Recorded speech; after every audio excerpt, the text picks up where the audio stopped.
ایک آخری واقعہ سنا کر اپنی بات کو ختم کروں گا. کسی مظلوم کی مدد کرنے پر کیا کچھ ملتا ہے.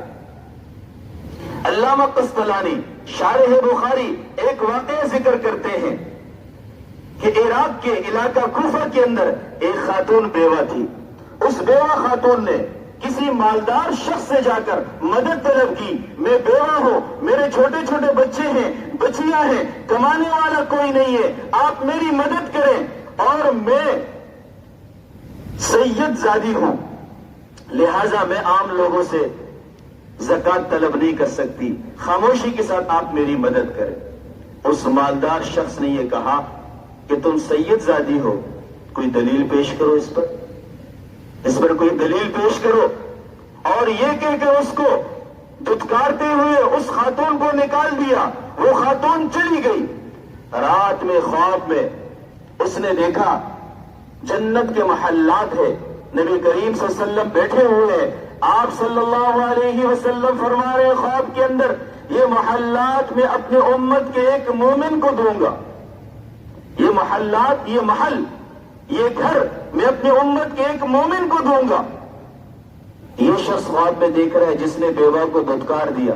اس نے کہا اللہ کے نبی, یہ میں بھی تو مومن ہوں, مجھے یہ محل دے دیجئے.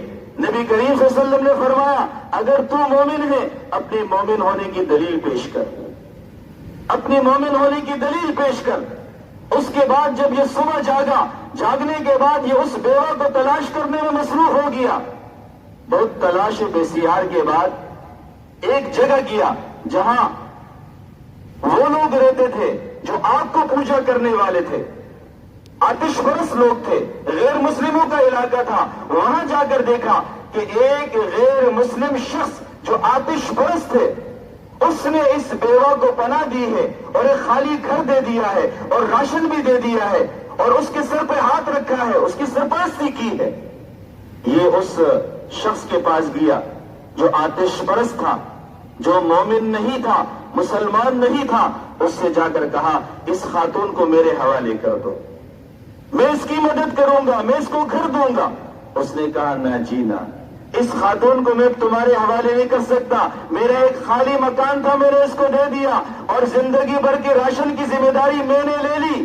اور اگلی بات کہی, خواب میں جس محل کو تو نے دیکھا تھا اس محل سے نبی کریم صلی اللہ علیہ وسلم نے تجھے نکالا تھا اور اس محل میں نبی کریم صلی اللہ علیہ وسلم نے مجھے داخل کیا. اس مومن نے آگے سے کہا تو غیر مسلم ہے. فرمایا میں غیر مسلم تھا, اس کی مدد کی برکت سے اللہ نے مجھے ایمان سے مالا مال کر دیا. ایک بیوہ کی, ایک فریاد رس خاتون کی مدد کرنے پر اللہ اتنا کچھ عطا فرمائیں گے, تو فلسطین کی ماں اور بہنوں اور ان بچوں کی مدد کرنے پر اللہ ہمیں کیا کچھ دیں گے, اس کا ہم سوچ